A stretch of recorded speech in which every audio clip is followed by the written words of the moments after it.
La familia suele entenderse como la unidad fundamental de la sociedad, pero hay una pregunta que no siempre nos hacemos.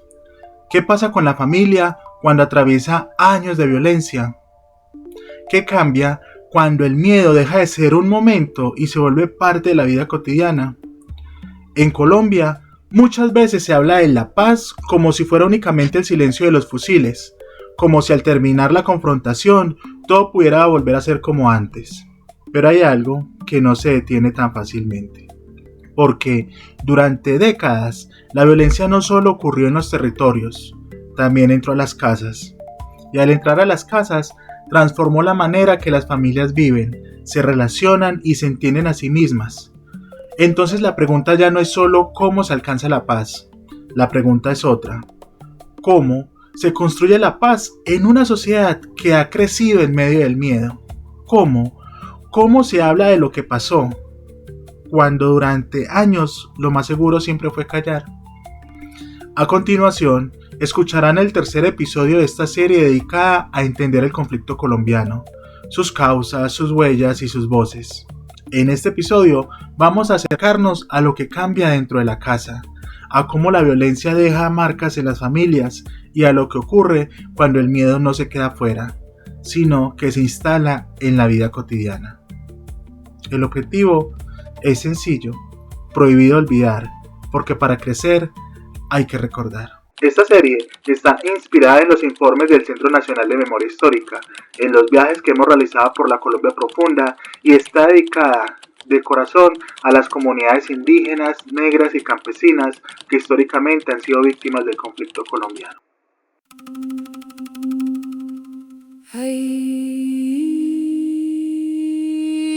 Dicen que la guerra termina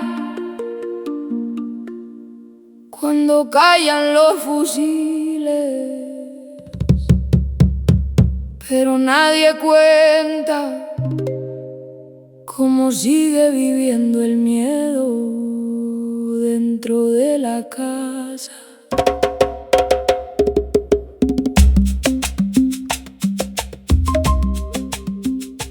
En este punto, tenemos claro que la violencia no termina cuando cesan los hechos, y esto se debe a que deja huellas muy profundas, especialmente en las familias que vieron morir o desaparecer a alguno de sus miembros, sin importar si estos miembros habían participado activamente o no de la guerra, eso no importa. Y también deja huellas en aquellas que, aunque no sufrieron un daño directo sobre su conformación o sobre sus integrantes, vieron trastornado todo su contexto.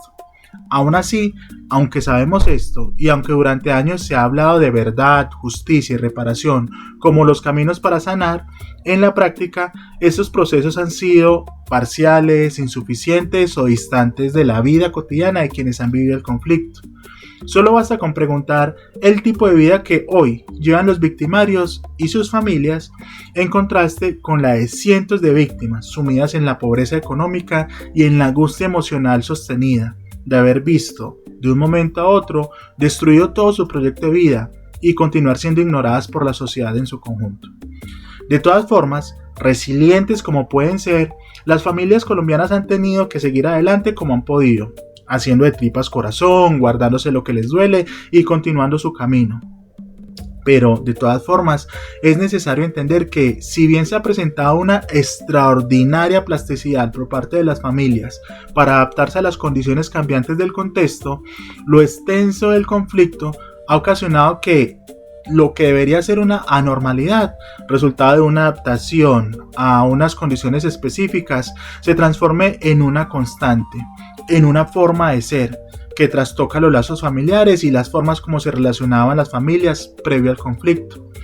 Si bien ustedes podrían decirme que hay situaciones particulares a revisar, por ejemplo, las familias que se constituyen en medio de situaciones de conflicto o las que se forman como consecuencia de tales situaciones, a propósito de esto, me gustaría decirles, yo conocí hace algunos años una pareja de esposos que se enamoraron al coincidir en el parque de su pueblo, en un campamento de desplazados, y que para sacar un poco de este realismo trágico en el que vivimos día a día, no se hubiesen conocido si no hubiera sido de otra forma.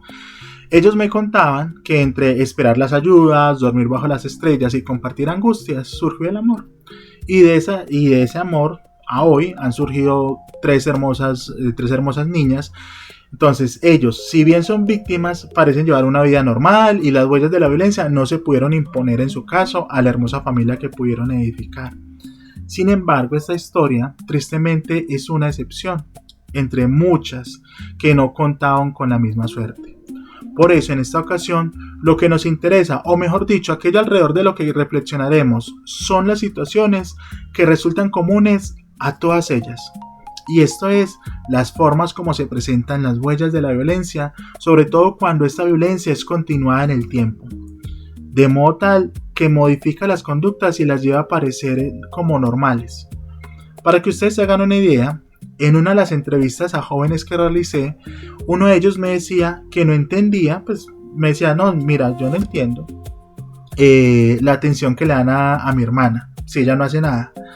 La joven de la que él me hablaba era una niña de unos 12 años que, aunque hasta los 5 años se consideraba una niña normal, después de los hechos violentos ocurridos pues en el pueblo de ella, en donde tuvo que presenciar la muerte de su papá, no volvió a hablar. Mutismo selectivo. De hecho, su madre, preocupada por lo que le pudiera suceder, la retiró del colegio y hoy esa niña pasa sus días en silencio sin salir de la casa. Es claro que su hermano me realizaba el comentario sin ningún tipo de maldad ni resentimiento. De hecho, él es muy protector con su hermana.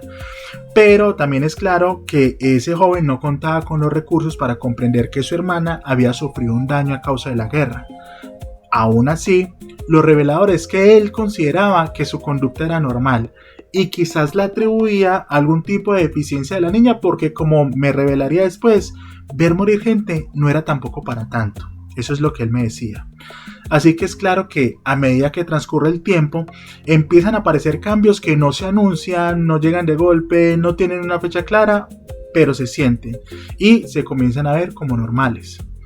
De hecho, una familia puede seguir viviendo en la misma casa, compartiendo la misma mesa, cumpliendo las mismas rutinas y aún así dejar de ser la misma. A veces solo basta con que el contexto cambie para que ese cambio empiece a pesar. No siempre de forma directa, a veces como una presión constante, como una presencia que termina por reorganizar la vida sin hacerse visible todo el tiempo. En muchos territorios rurales, la llegada de los actores armados no solo implica un riesgo inmediato, también transforman la forma en que las comunidades y las familias habitan esos espacios. Esto ha sido especialmente evidente para las comunidades indígenas del Bajo Atrato, por ejemplo. En las últimas décadas, en los periodos de recrudecimiento del conflicto, los casos de suicidios de jóvenes indígenas se han visto en aumento, y eso no es una coincidencia. Esta situación, que es muy poco común en comunidades que tienen fuertes vínculos comunitarios, en el caso de las comunidades en Vera, el Bajo Atrato, ha traído consigo consecuencias muy trágicas, como la muerte de estos jóvenes. Y es que en algunas zonas en donde el conflicto corta, cohíbe o prohíbe algunas prácticas, usos y costumbres, la tensión resultante termina por afectar la salud mental y física de los miembros de estas comunidades y de estas familias. En el caso de las comunidades en Vera, en el caso de las familias en Vera, ellos se aferran a su cosmogonía, culpando esta situación a los Jai. Los Jai, para que lo entiendan, son como los espíritus que tienen las cosas. Y en especial, y dependiendo si son Dóvida o Yávida, a un Jai muy poderoso o maldadoso que permanece en el río y que en boca de ellos baja del río y enloquece a los jóvenes y los convence de acabar con su vida. Sin embargo, algunos estudios de psicología social apuntan a que la desconexión con su ser, que esa pérdida de identidad sumada a la presión y acoso de los grupos armados y al abandono al que han sido sometidos por tanto tiempo, generan las condiciones para que el suicidio aparezca como la única forma de salir de allí. Más allá de eso, es muy diciente que todos los conjuros de este Jai, realizados por los Jaimaná, o al menos en los que yo estuve presente, pasen o se transmiten alrededor de la revinculación de estos jóvenes con su comunidad. Y es por ello que el eje central del simbolismo de las curas aplicadas pasa siempre por poner al afectado en el medio de la comunidad y hacerlo de nuevo el centro de la misma. Son acciones muy, muy bonitas, ojalá algunos tengan la posibilidad de participar. Y esto pues no es específico de las comunidades indígenas. La presencia de grupos armados, tanto legales como ilegales, siempre traen consigo el que se limiten los recorridos, se reduzcan los desplazamientos y existan en los territorios lugares a los que ya no se pueda ir. Ese cambio, aunque parezca externo, entra en la casa. El estrés se acumula, la tensión se mantiene, las decisiones se vuelven más difíciles y poco a poco las relaciones terminan viéndose afectadas. No necesariamente porque las personas quieran que cambien, sino porque las condiciones ya no son las mismas. Las tensiones del entorno no se quedan afuera de la casa, siempre se acumulan, se transforman en frustración, en incertidumbre, en desgaste y muchas veces terminan desplazándose hacia las relaciones más cercanas. Algunos reaccionan con irritabilidad, otros con distancia, otros con silencio. Y ese silencio no es neutral. Va cerrando los espacios, va cerrando la comunicación dentro del hogar, va limitando la posibilidad de hablar y, por consiguiente, va debilitando los vínculos. En familias que ya estaban afectadas por la violencia, esto no necesariamente rompe de inmediato, pero sí va desgastando, va tensando la relación y al final genera una desconexión, hasta que las relaciones empiezan a cambiar. No por falta de afecto, sino por la dificultad de sostenerlo. La violencia no solo interrumpe la vida, también redistribuye las responsabilidades. Cuando alguien falta, por ejemplo, lo que hacía esa persona no desaparece, se desplaza. Una mujer lo decía así. Decía simplemente como, cuando mi compañero murió, todo cambió. Tuve que hacerme cargo de todo. No había tiempo para detenerse. Y quizás un poco más dramático es el caso de los hombres, cuando ellos se quedan a cargo del hogar, y esto es porque el machismo estructural que se encuentra a diestra y siniestra en nuestro país de algún modo le facilita a las mujeres recibir apoyos, subsidios, obviamente de forma parcializada e insuficiente, eso lo tenemos muy claro, pero en el caso de los hombres se suma que se les juzga más estar en una posición de indefensión, y quizás por esto y porque no se ha educado emocionalmente a los hombres para reconocer que no siempre pueden estar bien, en muchísimos casos terminan en un ciclo de alcoholismo y violencia intrafamiliar. En ambos casos, cuando la mujer falta o cuando el papá falta, casi siempre los hijos mayores dejan de ser solo hijos.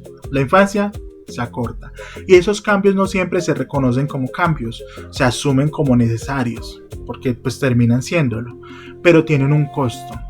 En medio de todo esto, hay algo que atraviesa muchas experiencias: el silencio. En muchas familias lo que ocurrió deja de nombrarse, por ejemplo. No necesariamente por decisión de sus miembros, a veces porque no hay palabras suficientes, a veces porque el dolor es demasiado, y ese silencio organiza la vida. Define lo que se puede decir, también define lo que se evita decir, define incluso lo que se siente. Los niños que crecen en ese entorno aprenden en ese contexto. Aprenden a leer los gestos, a reconocer cuándo callar, a entender sin que se les explique. Así, la violencia no solo afecta a quien la vivió directamente, también moldea la forma en que otros entienden el mundo. Y cuando a esto se le suma la ausencia, o sea, la desaparición, la muerte sin cierre, el impacto es mucho más profundo. Porque no hay despedida, no hay certeza, no hay un final claro. El duelo queda abierto. Y eso también transforma las relaciones. En los hogares afectados por la violencia, cada quien carga el dolor a su manera. No cuentan las familias con los recursos para poder afrontarlo, así que cada quien lo guarda como puede. La familia sigue funcionando, pero no de la misma manera, porque después de la violencia muchas cosas no desaparecen, se reorganizan. Por eso, entender la violencia implica mirar estos espacios, los más cercanos, los más cotidianos, ahí donde lo que ocurrió afuera sigue teniendo efectos adentro, y donde incluso, en medio de todo, las familias intentan reconstruir algo, no como una solución completa, sino como una forma de seguir viviendo. Esto es Sociológica. Gracias por acompañarnos.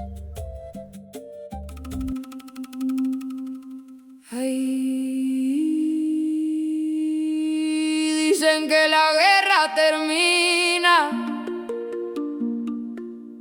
cuando callan los fusiles, pero nadie cuenta cómo sigue viviendo el miedo dentro de la casa.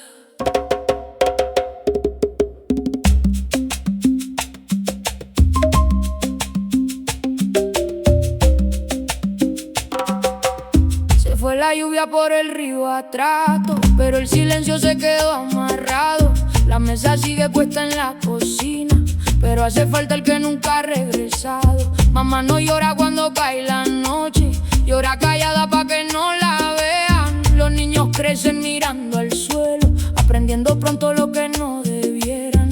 Y el monte escucha nombres escondidos, y el río carga historias sin entierro. Hay corazones remendando el alma, mientras el miedo duerme en el pecho. Ay, mi tierra, ¿quién nos devuelve la calma? Si la guerra entró descalza y dejó rota la casa. ay, mi pueblo, Seguimos vivos de pie, haciendo fuerza en el pecho, aunque no duela la piel. Marimba llora bajito, el cuna no suena lento, porque la guerra se acaba, pero no el sufrimiento.